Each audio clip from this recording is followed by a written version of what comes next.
one of the beautiful thing with ILA is that it allows us to connect, make connections between all these different modalities of working with light for healing. And there are so many different systems, different approaches.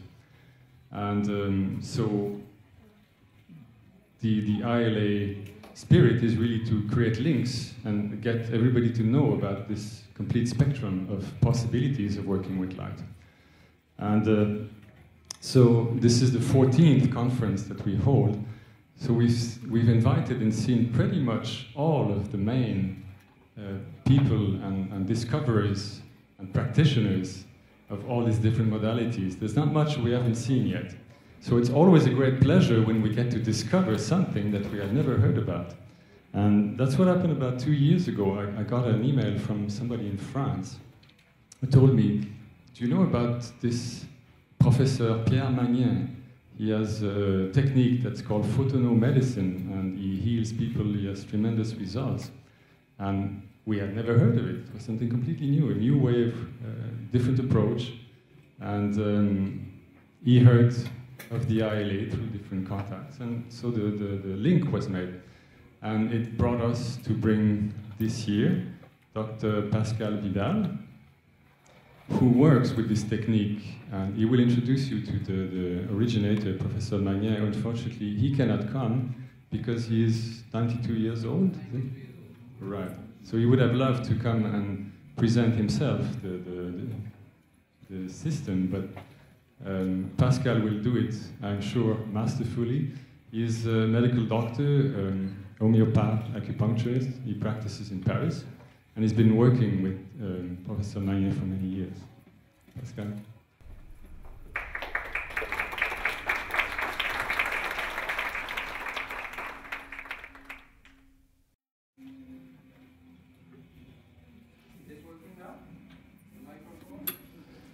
Is it working? Yeah. So first of all, I would like to thank Anadi for his invitation for me to come and to present the work of Professor Pierre Magnin. And so I will introduce you to who is Professor Pierre Magnin. So he's the founder of this method. And I put a little bit his curriculum vitae. And he is a medical doctor, a pneumologist and biologist. And in 1958, he published a book about the direct measurements of partial pressures of oxygen and carbon dioxide in arterial blood. And he has been chair of pharmacology and department head of respiratory and cerebral physiopathology from 1964 to 1994 in Besançon Hospital. And he was teaching also during many years at the Anesthesiology Institute in Paris and leading researchers on the field of tisular respiration, biological dysrhythmias, neuromuscular junction, thymus, and autonomic nervous system. So, what is photonomedicine? Actually, it's a method of healthcare which is based on, which is using actually the projection of light through colored disc on the body, and is a method which is quite focused on health, as you will understand later during this presentation. So, what is health? What could be defined as health? Actually, if we take the World Health Organization definition, it's defined as in, I think it was in 1949, as a state of complete physical, mental, and social well-being, and not merely the absence of disease or infirmity. So this definition is, of course, reckoned as true, but we could consider that it's, to be in that condition is a manifested consequence of a state of health. And what is a state of health?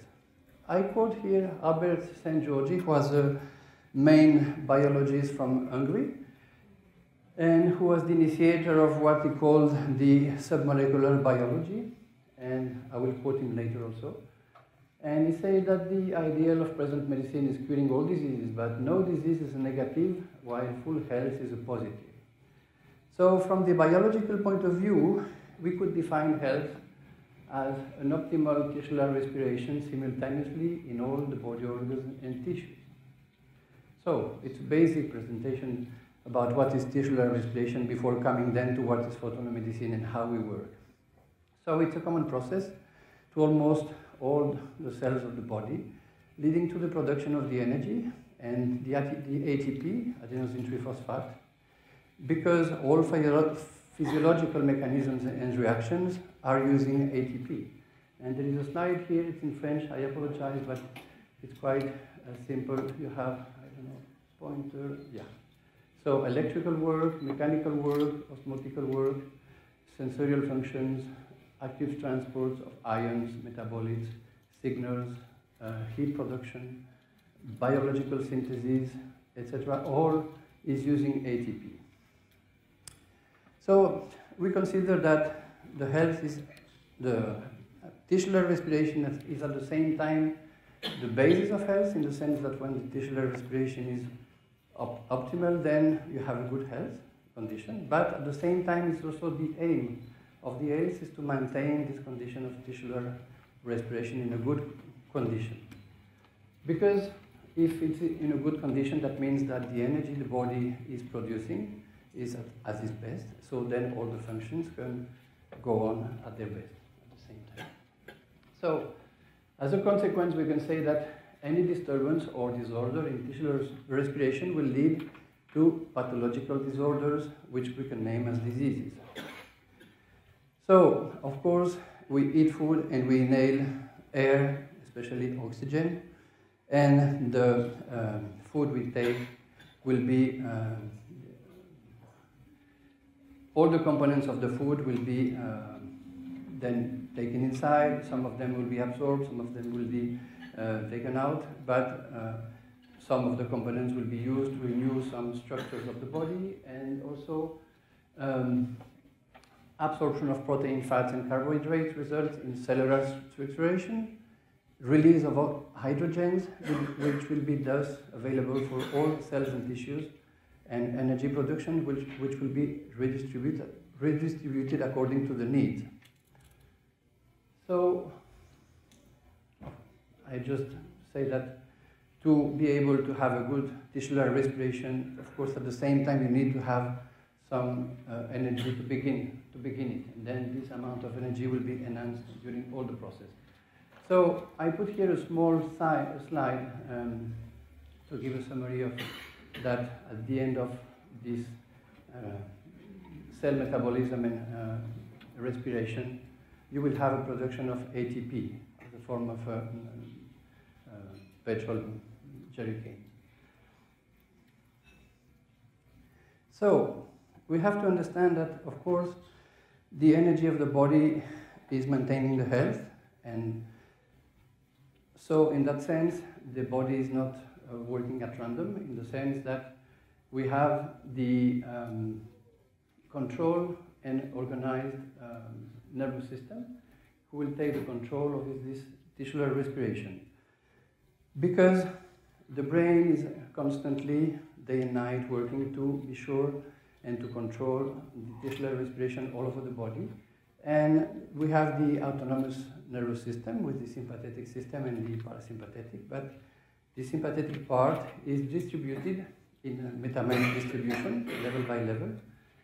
So, to inform the brain that when there is a disruption in a location of the body, in this tisular respiration, then the signal is given to the brain. And then we can have the information of where this disruption is happening.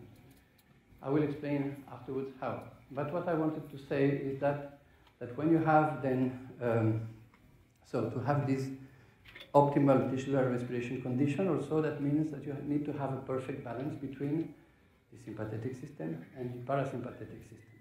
When there is a breach in this balance, then a tisular respiration problem can occur, and at the same time, when you have a tisular respiration problem occurring, then that will lead to an imbalance between, a functional imbalance between sympathetic and parasympathetic system.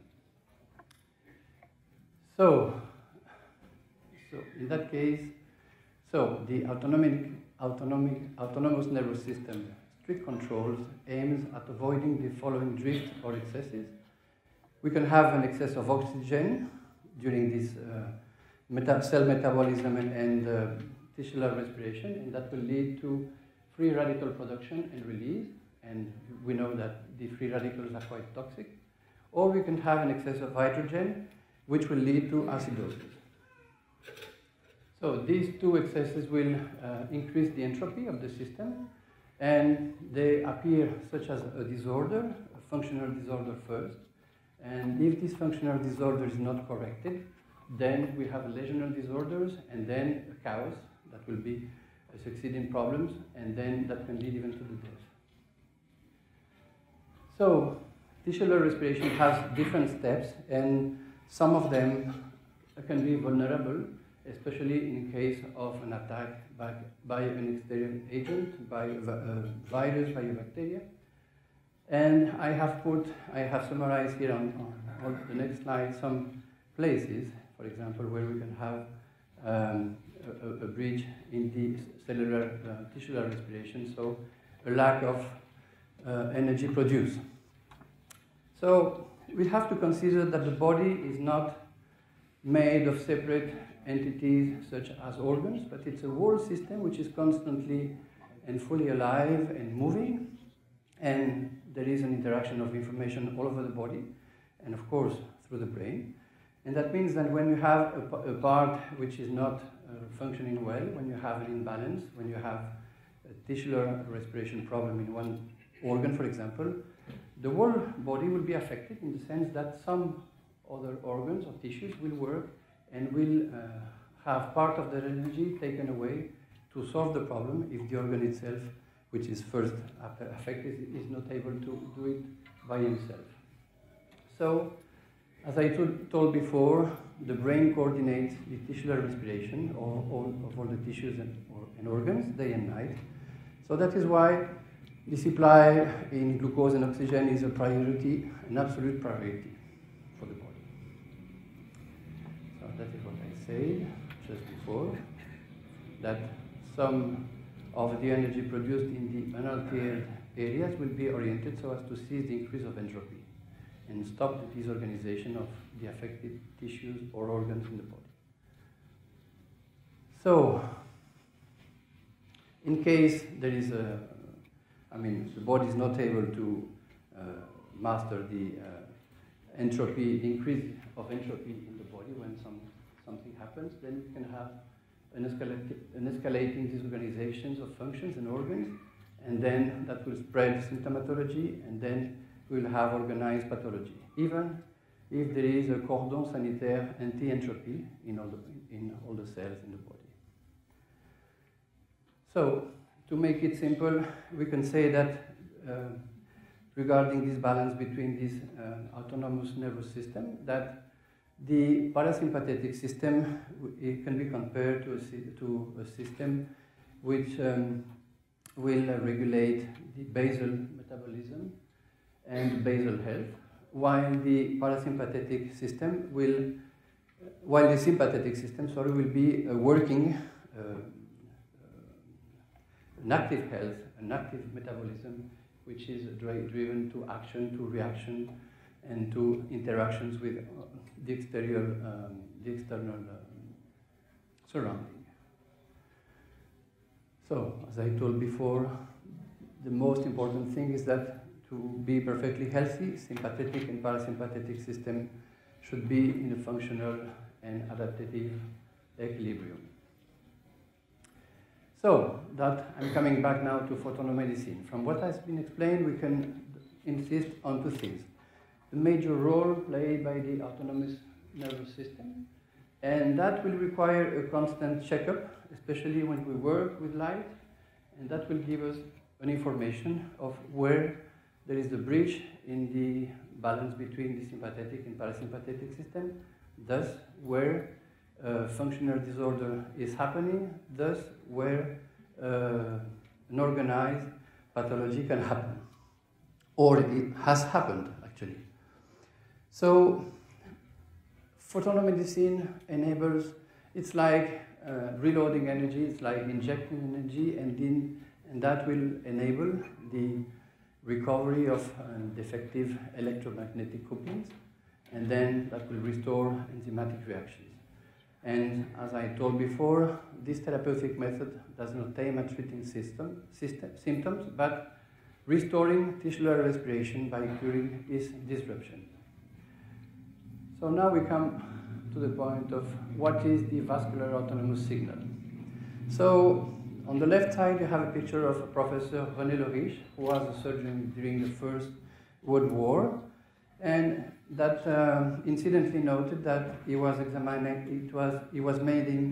an examination of a patient, and he was having the pulse, taking the pulse of the patient. At the same time, he was coming close with the other hand to an artery, close to a wound that the patient had. And he noticed that when he was approaching the hand, then the intensity of the pulse, not the rhythm, but the intensity of the pulse, was increasing. So he wrote it down repeatedly, and he published it in a publication at that time. And then that has been forgotten, and then on the other picture we have Dr. Paul Nogier, who is the founder of auriculotherapy and auricular medicine, which is the French ear acupuncture. And first of all, Nogier was exploring the ear and the locations of the ear by pressure, and when the patient was feeling a pain, then he was noting that this point should be needled. And secondly, he was exploring differently. He was exploring the ear through a projection of a small light beam and taking the pulse of the patient. And then he noted the same thing as Leriche. And he named it reflex, auricular cardiac reflex. But then Paul Nogier and Professor Pierre Magnin met, and he asked Professor Magnin what was the explanation of that auricular cardiac reflex. And then Professor Magnin, who knew the work of René Leriche, said that it was not an auricular cardiac reflex, but it was mediated through the sympathetic system, because arteries of all over the body have a sole sympathetic innervation.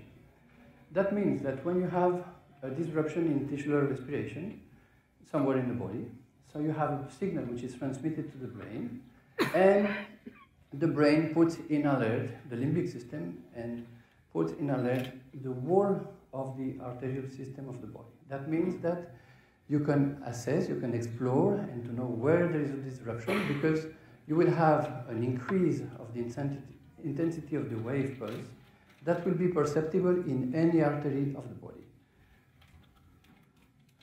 So, what makes it quite interesting is that, as I told before, the tisular respiration is the basis for health. So that means that the body, at all means, is trying to maintain that perfect tisular respiration. And as soon as there is a disruption, the brain will be informed to try to solve the problem. But what is quite interesting is that as soon as there is a disruption in a tissue or in a group of cells, then you can perceive the VAS reaction, the vascular autonomous signal. That means it's quite an early detection signal. And so I'm showing the way we take the pulse with the thumb. And then in this graph, you can see that on the top image there is no VAS, while in the lower part of the image you have the VAS signal, which is an increasing of the amplitude of the pulse.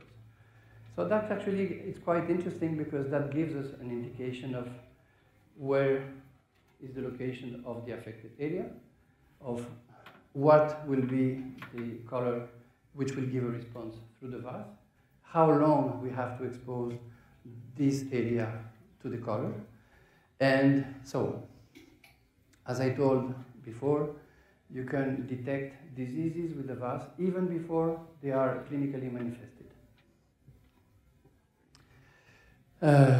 You can detect with it functional disorders, metabolic disorders, even prior of their clinical manifestation.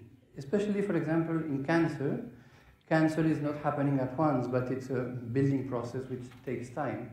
And when you explore, I will explain how we explore the body and afterwards, but when you have a VAS reaction positive, I mean the vast reaction, the profile of the pulse, and what we feel under the thumb will be different if we have to do or to face with an acute problem, if it's a metabolic disease, if it's a chronic disease, if it's a nervous system degenerative disease, or if it's a cancer.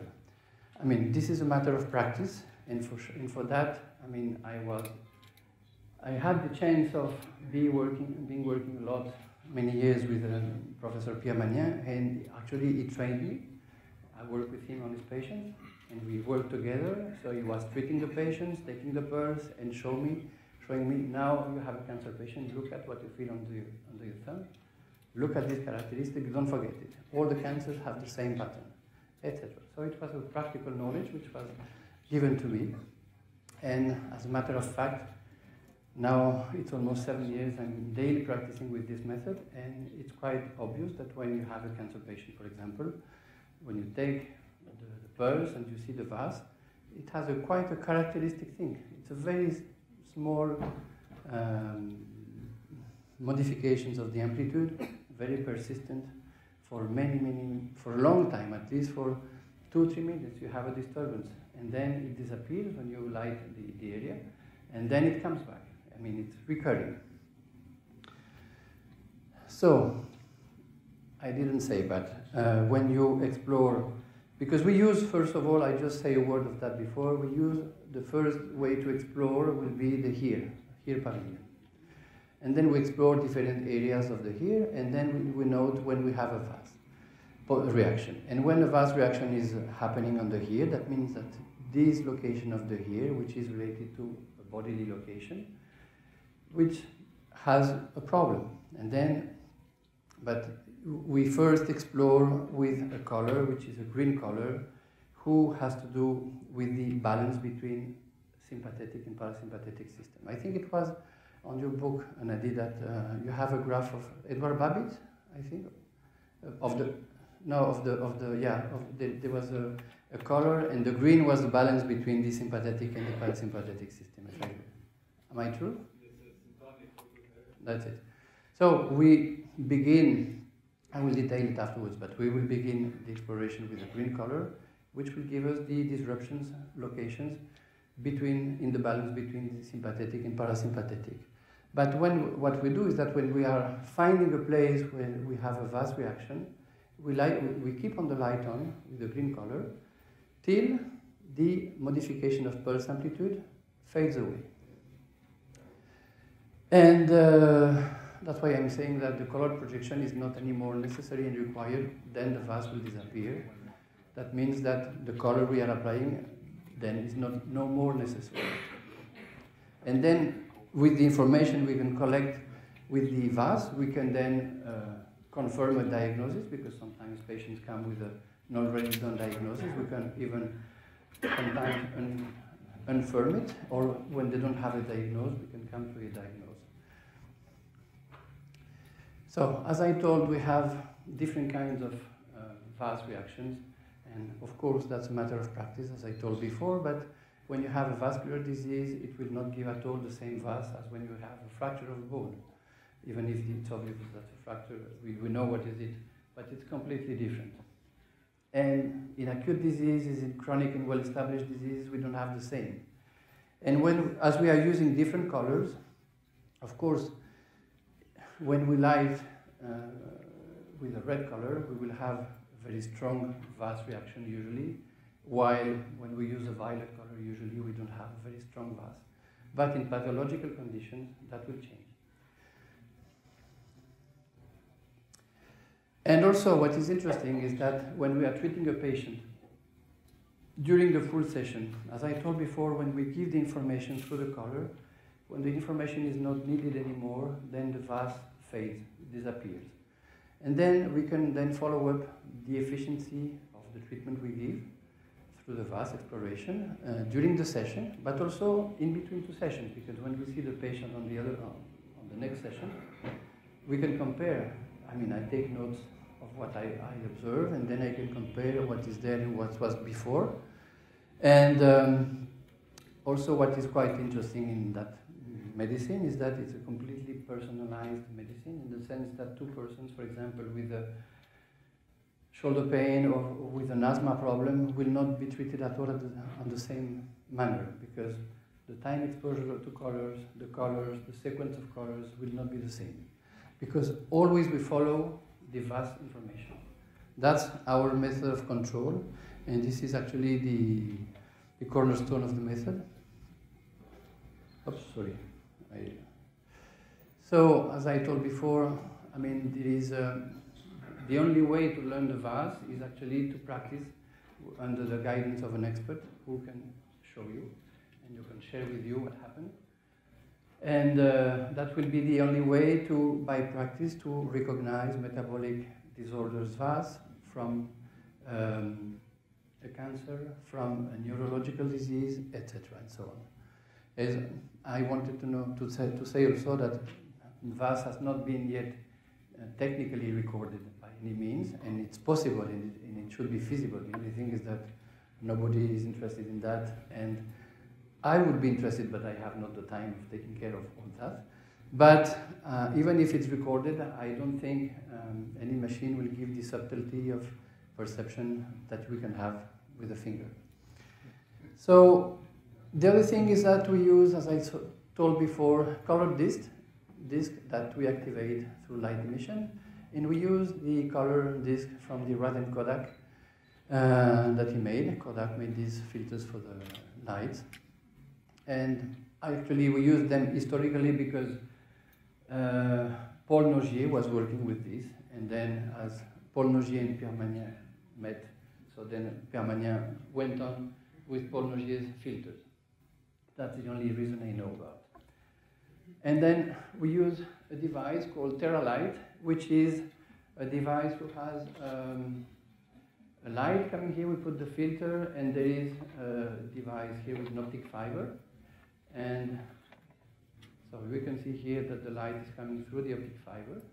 And then we can choose, I think we have a 5 millimeters and a 2 millimeters diameter here. So we use the 2 millimeters to be more precise even. So that's the technical data from the light, of the TerraLight. So it's quite cool. And, sorry, excuse me, I'm not sure. So, and for the body, because then afterwards I will tell you that we work also on the body, then we use a lamp that we, for the moment, are homemade with a LED, which gives a cold light, white light, and the potency is 3.5 watts, I think.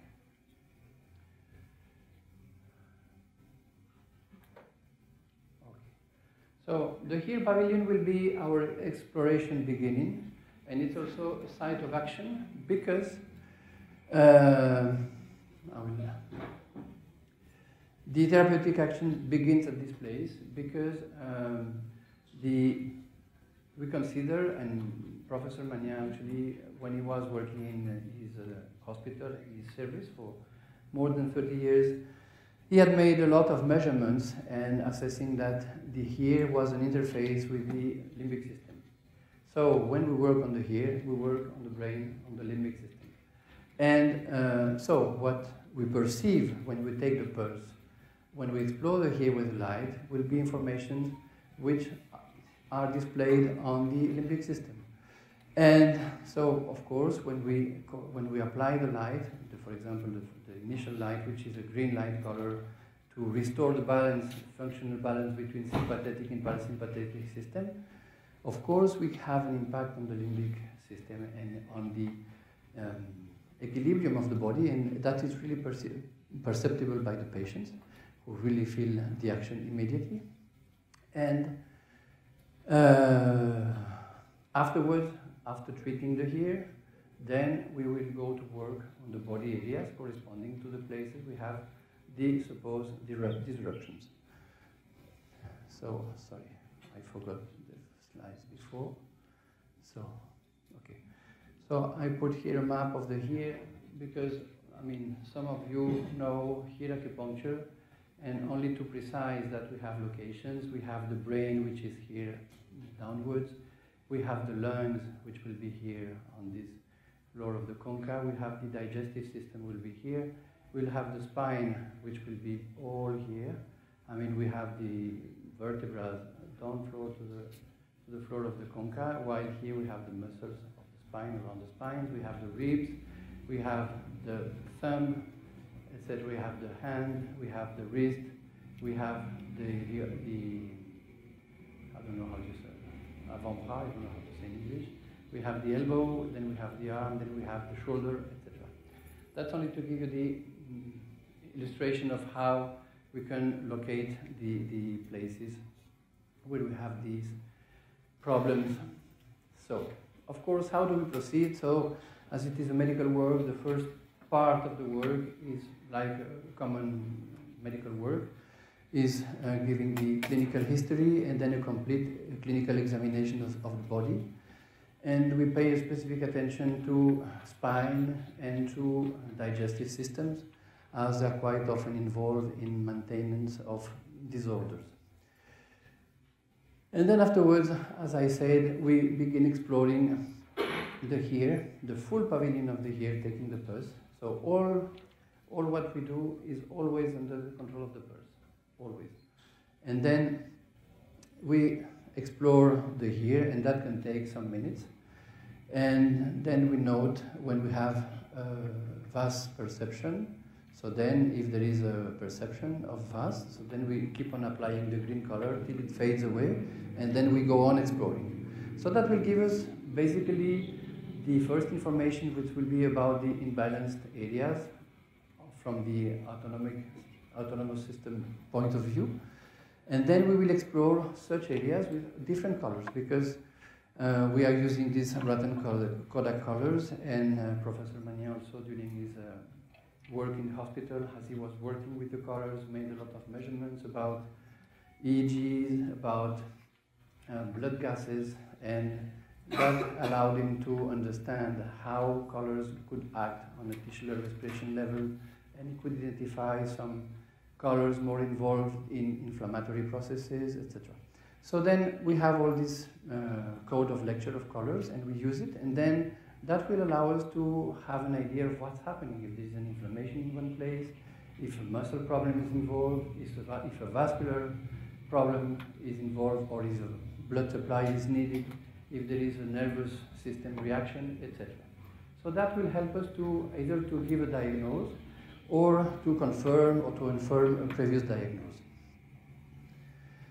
And so I think I said on that. And we have to end up this first phase of examination with the green color, with the two here pavilions completely silent, with no vas remaining to the green. And then we explore with the other colors. And we begin actually exploring on this point, which is below the here, which is here, which is called the entry point. I can show you here. Because all the time we have pathological informations or dysfunctional informations coming from the body to the brain, we will have vas at this location. If we don't have vas at this location, we can suppose the patient is absolutely healthy.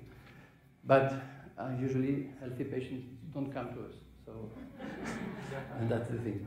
And so we have vas reactions here. And this is quite an interesting information, because from the time, I mean, imagine we have 5 vas reactions, I mean on 5 beats of the heartbeat, you have an alteration. That's nothing.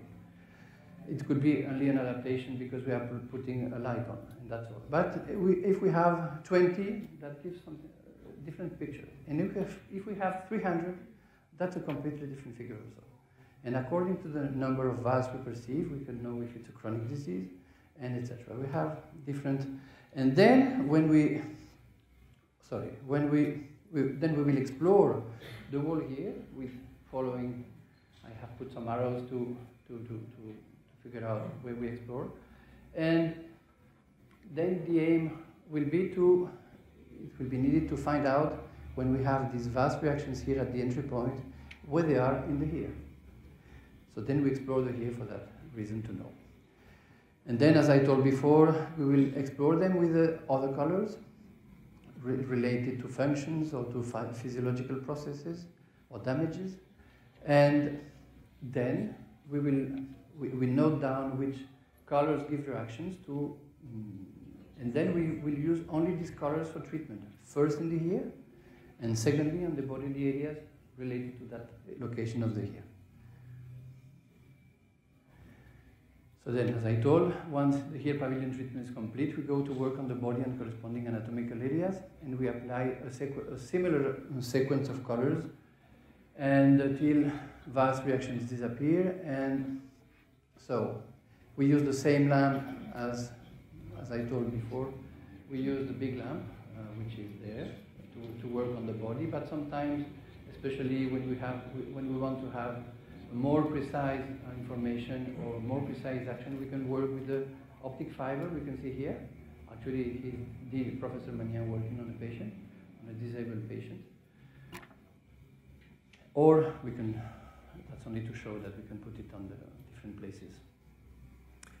As I told before, we will explore systematically in the clinical examination the spine, because all the metameric distribution of the sympathetic system, and because, you know, slip disc and quite common, so then it's always also a way to know what's happening. And of course, digestive areas of liver, pancreas, etc. will be quite interested also to be explored, because they are quite often involved in maintenance or genesis of many diseases or functional disorders. So, practically speaking, when we make a session, I mean, actually we need at least 30 to 45, and quite often 1 hour treatment. So it requires quite a huge attention, and this is for common cases. But then when we treat more severe or more complicated diseases like ALS or disabilities, then we can spend even 2 hours working on a patient with color. Yeah? In acute diseases, simple diseases, infectious diseases, for example, we may need to repeat sessions quite often, every 2 days or every 3 days, and a few number of sessions is enough. Of course, when we come to more well-established diseases or organized pathologies, then the time required to treat them will be much longer. And of course, the space between 2 sessions could be also longer, because there is the acute condition of diseases. So what are the indications? So all sensitive tissues, organs and systems, like epitheliums, limbic system, central nervous system, autonomic nervous system, vascular and lymphatic system, blood vessels, heart, thymus, lymphatic ganglions, spleen, respiratory system in its part, digestive system in its part, kidneys, adrenal glands, sexual glands, the full skeleton with spine, and sinuses, throat, tongue, pharynx, larynx, ears and eyes, and what are the reactive diseases we are treating more often. So of course, viral, bacterial and invasive diseases, acute or chronic pains, fever, dystonias, dystrophias, traumas, especially when you have bruised joints, or when you have muscles who have been torn off, when you have nutrition problems, when you have hypoxias, when you have food intolerances and allergies. So usual results are very effective. This medicine is very effective in traumas, infectious diseases, acute pain, syndromes, allergic reactions, but not only that, all digestive imbalances like pancreatitis, like liver problems, I mean, will be benefited a lot by this. Of course, as I told before, when we have cervical spondylosis, when we have back problems, back pain, sciaticas, lumbagos, we can help a lot. And of course, that's why I was telling before that the examination of spine is very important, because the posture also is an important factor that has to be treated whenever is unbalanced. But of course, if we have posture problems, if we treat it from the reprogramming posture point of view, it's important, but it can be really enhanced and helped with photonomedicine.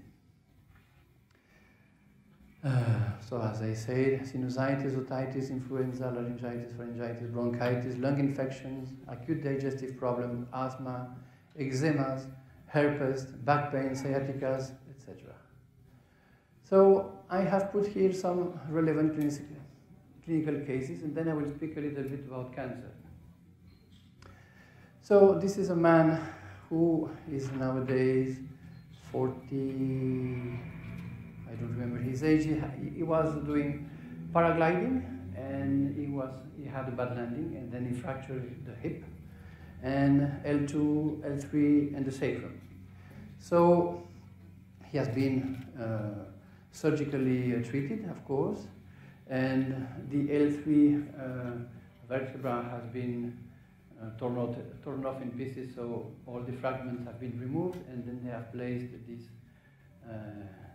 T-body here. And after that, he was having, I'm not sure the English word is correct, paraplegia? Yeah. So he couldn't walk, and he had, of course, sphincter problems. And then that was in September 2009. And then in 2011, the surgeon says he has sequelae affecting urinary bladder and sphincter and paresthesias on the left lower limb that will last forever. Nowadays, in 2012, this patient is working absolutely normally, and his sphincter functions are almost restored, and he has been treated by Professor Magnin twice weekly at the beginning for sessions during 2 to 3 hours, but he recovered completely, which was an amazing case. I have another person who is a woman born in 1954, no medical past history, and she got a spiral fracture on tibia and fibula in October 2011, and in January 2012, no consolidation, so she has been given a bone graft, and in February 2012, no osseous consolidation at all. When she came to me, she could hardly walk, she was working with a crutch, and she came to me from March 2013. So the quality is not very good of this picture, but there is a huge fracture here. You can see there is a huge here. I can show you here also. There is a huge fracture here. So, by end of March, so 1 month after she came, she began to walk without the crutch. And she had in May 2013 a CT scan that concluded that there was no osseous consolidation yet. But she was able to walk 2 hours without the crutch, and she was only stopped in her walk by the pain.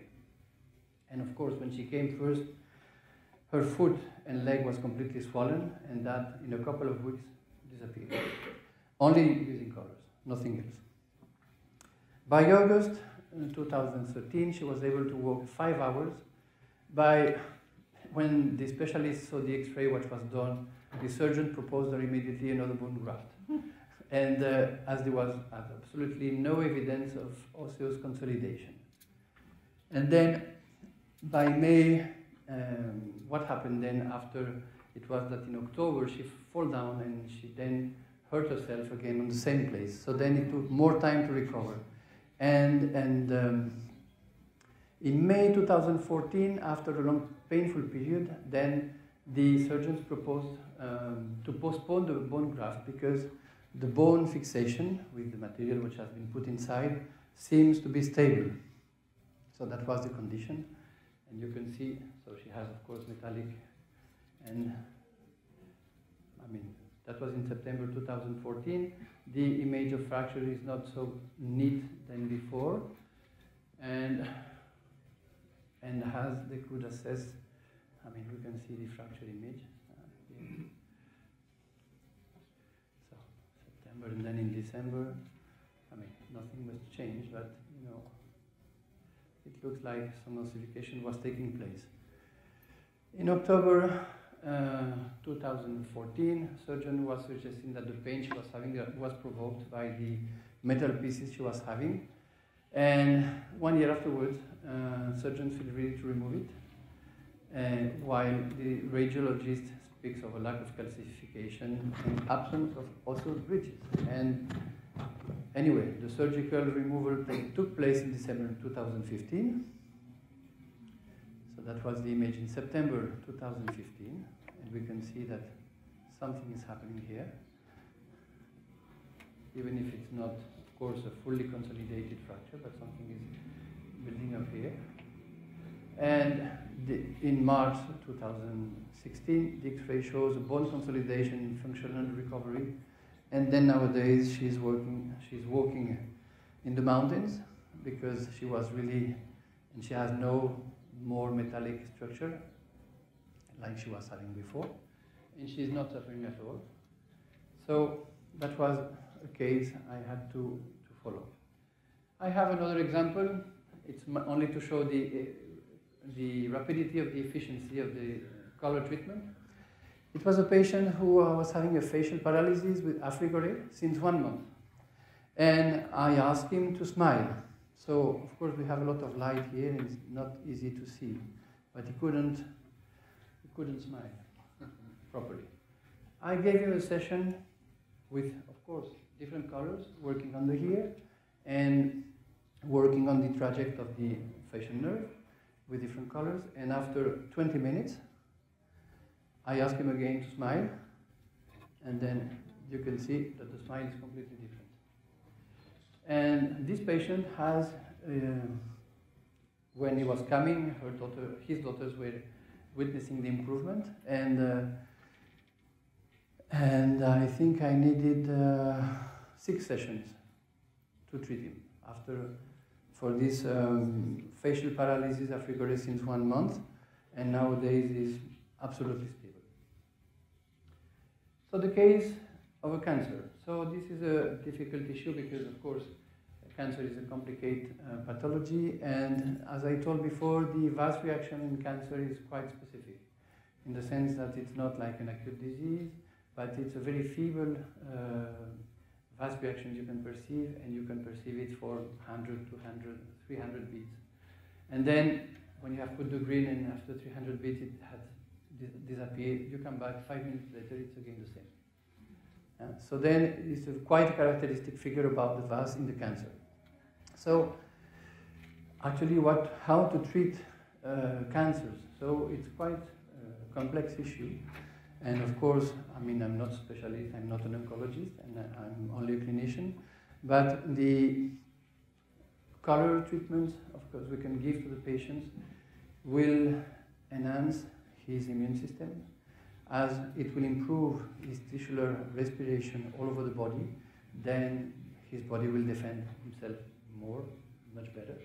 But the problem is that cancer cells, I mean, are cells which are multiplying very fast because the energy needed for the replication is much lower, much stable because there is more entropy. So then somehow in cancer we can expect only to help the body to control the cancerous cells, but not to erase them. At least for the present moment, what we are expecting is that. And I had a few cancer patients, especially I'm thinking about one patient I was liking a lot. She was a young lady, she was 32 years old, and she ended up in my consultation with a pancreas cancer. And she was having 6 months life prognosis. And of course, she went through chemotherapy, X-ray therapy, and everything. And so I was following her every week. She actually lived 4 years, not 6 months. And I had to stop the treatment with her because she moved away. She went to another part, to live to another part of France, and then she had a very severe emotional issue, and then she died a few months later. But what was quite interesting also is that she was coming to me after the chemotherapy session she was having, and she was really down. She was really absolutely, she couldn't do anything. She could hardly come to my consultation. When she was leaving after the session, she was running, she was smiling, she was with colors, and it was really amazing. And she kept on working till the end. So that's one point. Then nowadays I have another patient I love a lot, a lady who was having in 2002 a breast cancer who was treated locally by a surgical removal. And she had in 2012 metastases in the pleura and in the bones, especially on the left hip and on the sternum and on the spine. So when she came to me, she was in quite a bad condition, and especially as she was having a pure pleural liquid, so then she could breathe difficultly. And with colors, I managed to improve her breathing condition. And of course, then she got a drain and a device to dry the leaking of liquid in the pleura. And I followed up for many months, and then the stamina she was having, the energy to do things she was having was getting much better. And then the markers, tumor were going down. And then at one point, I was quite surprised because markers began to come up, but she was having no clinical symptoms. And I was wondering what was happening. And she had an emotional issue, important. Then she had a burst of herpes, and and then bronchitis, an acute bronchitis altogether. She was very feeble. So then I treated her as I could, and of course I sent her back to the oncologist, and then they did a PET scan, and the tumor has spread over, and has extended its location in the pleura, then came to the right side of the hip. But what was interesting to notice is that as I knew she was having locations of tumor on the hip and on the bone, whenever she was coming, I was working on the bone. And then when they did the CT scan and they did another explorations of the bone, they saw that the previous locations were getting healed, while the disease was extending somewhere else. And so now she's under chemotherapy, and I'm following her, of course. And the result is that after having her chemotherapy, she was having, for example, a very low rate of hemoglobin. Last time she was having 7.5 grams, which is not much, but she was full of stamina. She was working. And the oncologists were quite surprised. And so I kept on working on her. She got, last week, another CT scan. And of course, she had the chemotherapy. But on top of that, the oncologist saw that the disease was receding. And what was most striking for him was that the osseous lesions, she was having osteolytic lesions, were receding. And there was a building up in the bone.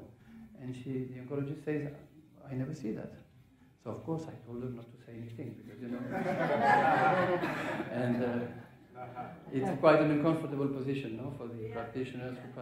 Okay, so that's why. And then what I tried with her is because, as in cancer, there is a deep, in cancerous cell, a deep problem as tisular respiration level.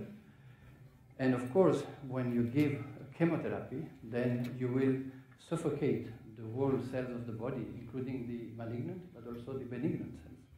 So then that's why I'm following up, and in between the chemotherapies, on part of the treatment I do for the tumor and for the extensions of the tumor, I ask her and her husband to treat her every 2-3 days with a specific color, which is magenta, which seems to be stabilizing the entropy, so that she gets a kind of injection of energy. So then when she goes to the chemotherapy picks up the energy, but on the excess of energy she got from the color and not from the body health. And that is quite interesting, because she's going through the chemotherapy in absolutely marvelously. She's happy, she's smiling, she's not weak, she's active, she's very active. And so that's the point. I just wanted to mention that, because I cannot say more, because I don't know more, but I wanted to mention that. So, coming back to what could be involved in photonomedicine as mechanisms of action. So now I'm coming back to another more theoretical part.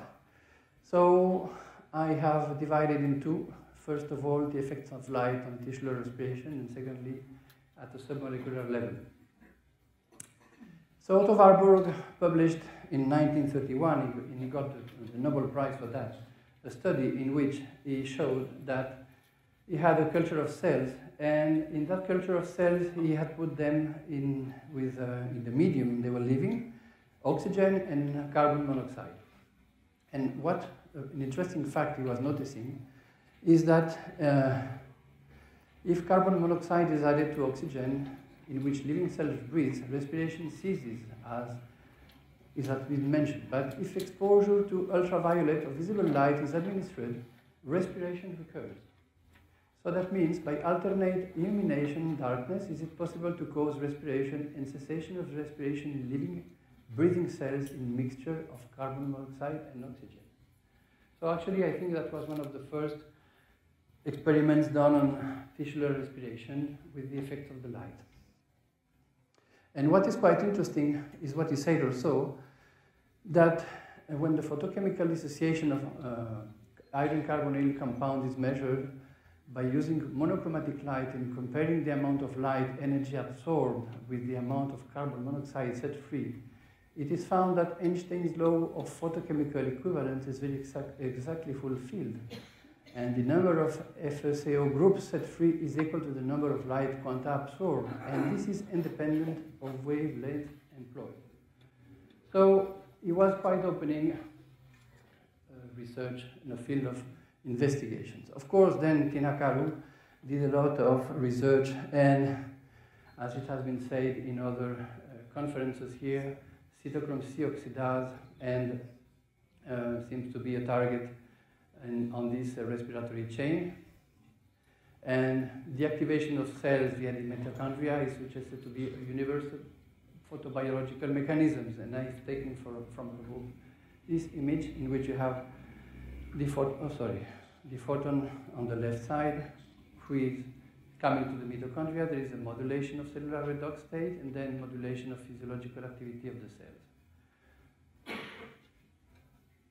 So she described many things. And the primary physical and chemical changes induced by light in the photoacceptor molecules are followed by a cascade of biochemical reactions in the cells, which require no further light activation and occur during the dark. So the practical consequences and implication is that the action of this photonomedicine or the light employment is rebalancing the autonomous nervous system, and this new taste of balance is concomitant with an optimal tisular respiration. And of course, tisular respiration at an excellent level will bring about an excellent redox expression. With the arrival of photons, available electrons will turn into dissipative structures, as explained by Prigogine. And these dissipative structures are actually a way of relocating energy. That means that you put energy at one part of a system and it is transferred in another part at a distance. So there is a relocation of energy, and I have quoted in Yushin that photon energy can be transmitted with no energy loss over long distances through cellular tissues more efficiently than in light conductors realized through the technology. So that was from the tisular respiration point of view. Then I mentioned before Albert Szent-Györgyi, which is a biologist I admire a lot, because he was quite a pioneer in his way. He discovered the vitamin C, and he got the Nobel Prize in 1937 for that. And he worked a lot on the Krebs cycle. And in 1941, he published an article called Towards a New Biochemistry, with the interrogation dot and with the question mark. And he was putting in this article the basis of what he has developed afterwards, and he has published in a book called Introduction to Submolecular Biology. So I'm not a biophysicist, I'm not a biochemist, but I will give basic concepts about that because I found it quite interesting. Because what is health? We said before that at biological level, health could be seen as an optimal tisular respiration simultaneously happening all over the body. That's one definition, but it's not the only one. Because, of course, we can see the body as made of organs and functions and interaction between them. But if we look more deeply into the body and into the organs, they are made of cells. And cells composing tissues, and of course, it's another level of understanding. And then if we go on, the cells are made of atoms and molecules. And so there is a molecular biology. And this, the thesis of the molecular biology is that the human being is nothing else than an automatic molecular machine in which not wheels but molecules are turning and are ultimately responsible for all bodily functions. All diseases start at the molecular levels, thus ultimately all cures must be achieved at this molecular level. So that is the thesis of molecular biology, which has had amazing results. But St. Georgi said that that was not enough, that we should go even deeper and to the submolecular level.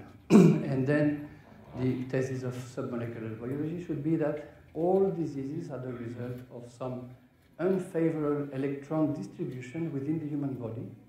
Thus, ultimately, all cures must represent a favorable perturbation on the Hill-distributed electron density.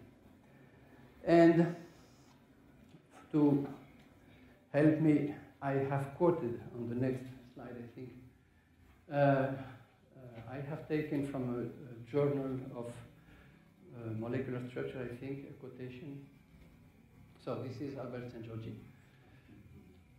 And so it is possible to estimate the contents of the human body using only the major components. For a person who will weigh 100 kg, so they have calculated the number of nuclei and of electrons. So while most of this person's weight resides within the atomic nuclei, the total volume is much less than a microliter. So the human body is virtually an empty bag. And in contrast to this, electrons carry 0.1% of the weight. So the total mass for a 100 kg person of electrons will be of 25 grams. So if we consider the human body as a large bag that is 100 liters in volume, it will be filled up by 25 grams of electrons behaving as a uniform electron gas. Of course, due to the presence of the atomic nuclei, the electron density will not be completely uniform. Rather, it will assume some particular distribution in which it will be relatively high in the vicinity of the atomic nuclei.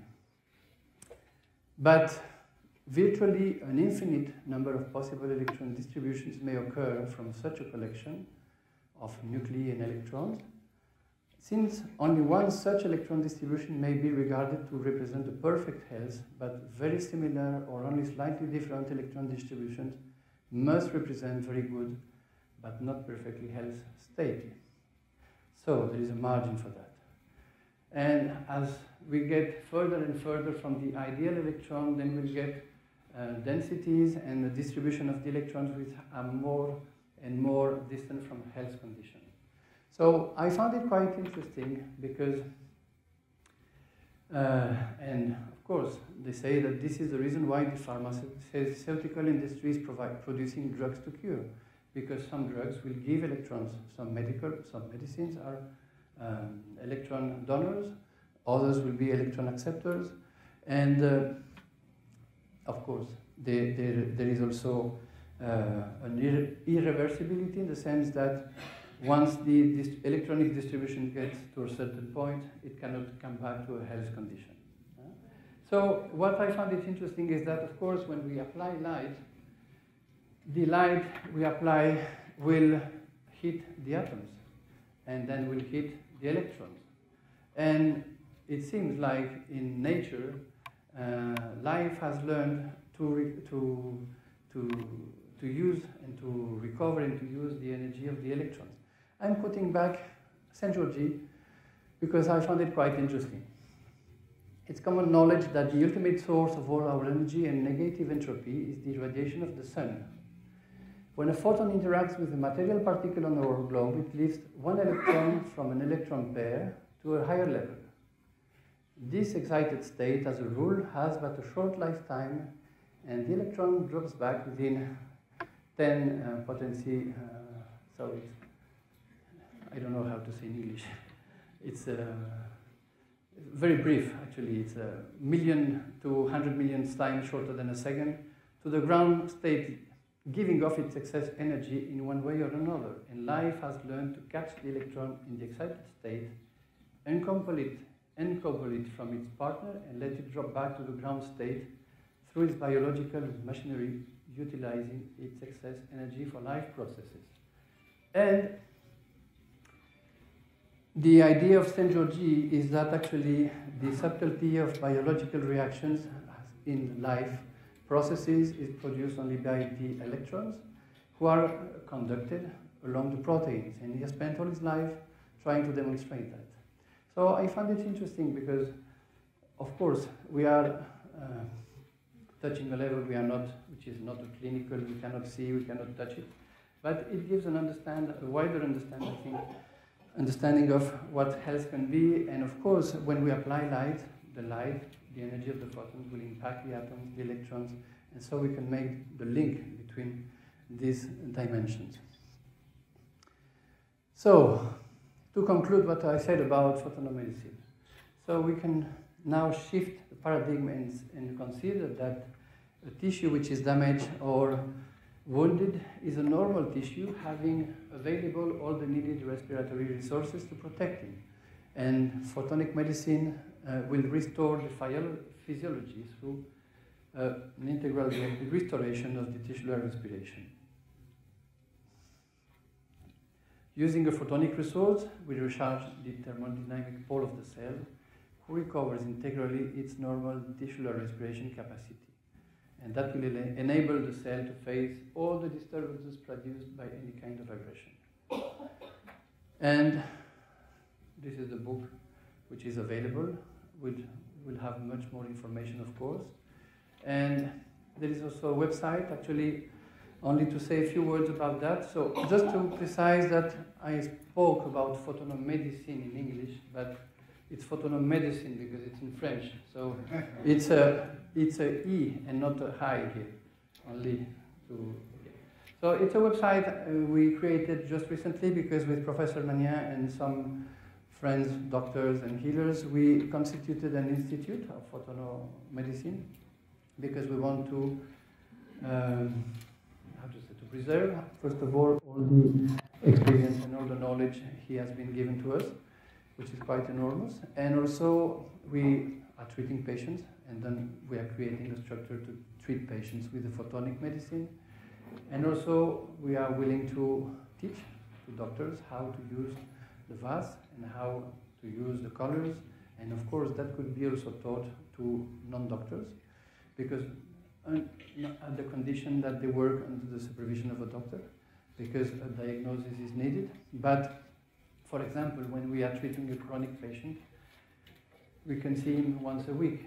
But if it's a chronic condition, we can repeat the sessions, and then we have to repeat the sessions. But the repeating of sessions could be done by somebody who is knowing and trained perfectly to take the vas, and who will apply and who will understand, and he will have the freedom to move from that, but not to make a diagnosis. And then the doctor can, after 5 sections, to check what has changed and then follow it. That makes the things light.